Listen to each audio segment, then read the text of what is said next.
আসসালামু আলাইকুম। সময়ের সেরা দল পিএসজি আর সেই পিএসজির মুখোমুখি হবে ইংলিশ চেলসি এবং সেই ম্যাচটা হবে ফাইনাল অর্থাৎ ফিফা ক্লাব ওয়ার্ল্ড কাপের ফাইনাল। সো এই ফাইনাল ম্যাচটা কেমন হতে পারে আপনি একটু চিন্তা করে দেখেন।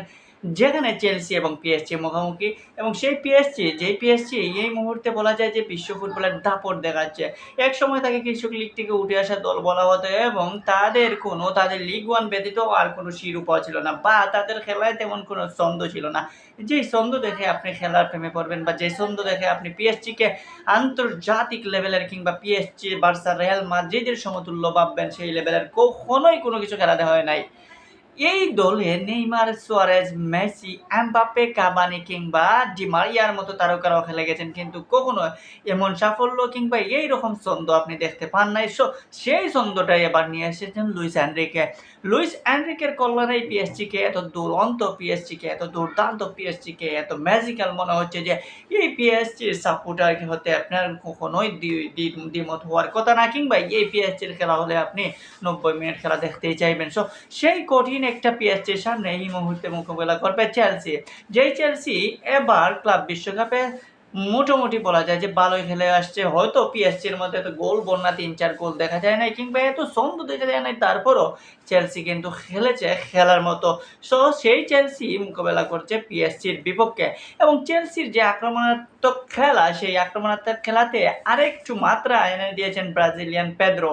যে পেদ্রো অভিষেক ম্যাচই হয়েছিল ওই সেমিফাইনালে এবং সেই অভিষেক ম্যাচে জোড়া গোল করে ব্রাজিলিয়ান ক্লাব ফ্লুমিনেন্সকে বাড়িতে পাঠিয়ে দিয়েছিল। সেই পেদ্রো এই মুহূর্তে মেইন অস্ত্র হিসেবে থাকবেন চেলসির। এই চেলসির যদি শুরুতেই গোল এনে দিতে পারেন তাহলে এই ব্রাজিলিয়ান পেদ্রোই পারবেন, কারণ এই পেদ্রোর সেই ধরনের ক্যাপাসিটি আমরা দেখতে পেলাম। ফার্স্ট ম্যাচে যেভাবে খেললেন পেদ্রো এই ফ্লুমিনেন্সের বিপক্ষে, পেদ্রোর উপর বাড়তি একটা আত্মবিশ্বাস জন্মে গিয়েছে এবং পেদ্রোর উপর বাড়তি একটা বিশ্বাস জন্মে গেছে চেলসি ফ্যানদের মনে কিংবা চেলসির ম্যানেজমেন্টের মধ্যে। সো চেলসি এখানে এই যে পেদ্রো যে শুধুমাত্র তাদের কি প্লেয়ার এটা না, তাদের মেইন অ্যাটাকিং প্লে মেকার যেটাকে বলেন সেটাকে আপনি বলতে পারেন তাদের যে মিডফিল্ড, সেখানে অ্যানজো ফার্নান্দেজের সাথে রয়েছেন দিলীপের মতো স্ট্রাইকার, যেখানে পেদ্রোর সাথে জুটি করতেও পারেন, পালমারের মতো মিডফিল্ডার রয়েছেন। সো সেই জায়গায় চেলসি কোনো অংশে পিছিয়ে না। আপনি লেফট উইঙ্গে কুকুরেল্লি, যিনি ডিফেন্সের সামনে রেখে আক্রমণ করতে পারেন, সেই কুকুরেল্লিও থাকবেন এবং চাকরাচুলের এই প্লেয়ারটার দিকে নজর থাকবে পিএসজি ডিফেন্ডার আশরাফ হাকিমি কিংবা ডিফেন্ডার মার্কিন হোস্টার।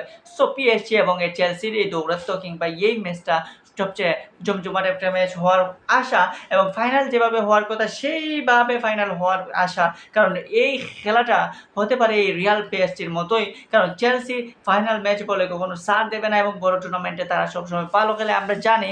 তো সেই খেলাটা এখন পিএসজির বিপক্ষে খেলতে চাইবে এবং পিএসজির এই বর্তমান যে বর্তমান যে তাদের যে প্লেয়ার কোয়ালিটি বলে যে তাদের ডিফেন্স লাইন কিংবা মিডফিল্ডার কিংবা স্ট্রাইকার প্রত্যেক জায়গায় তারা দুর্দান্ত, প্রত্যেক জায়গায় কিন্তু তারা 100-100, কোনো জায়গায় আপনি কম দেখতে পারবেন না। এমনকি তারা যখন আক্রমণে উঠে তখন তাদের প্রত্যেকটা প্লেয়ারই স্ট্রাইকার হয়ে যায়, কোনটা ডিফেন্ডার কোনটা স্ট্রাইকার বোঝার কোনো ক্ষমতা নাই, কারণ প্রত্যেকটা প্লেয়ারই গোলের দেখা পাওয়ার জন্য মরিয়া। সেক্ষেত্রে তাদের বাড়তি প্রেরণা, বাড়তি একটা শক্তি হচ্ছে তাদের দুই ডিফেন্স লাইনের লেফট উইং এবং রাইট উইংটা, অর্থাৎ সেখানে যে দুইজন রয়েছেন আশরাফ হাকিমি এবং নুনো মেন্ডিস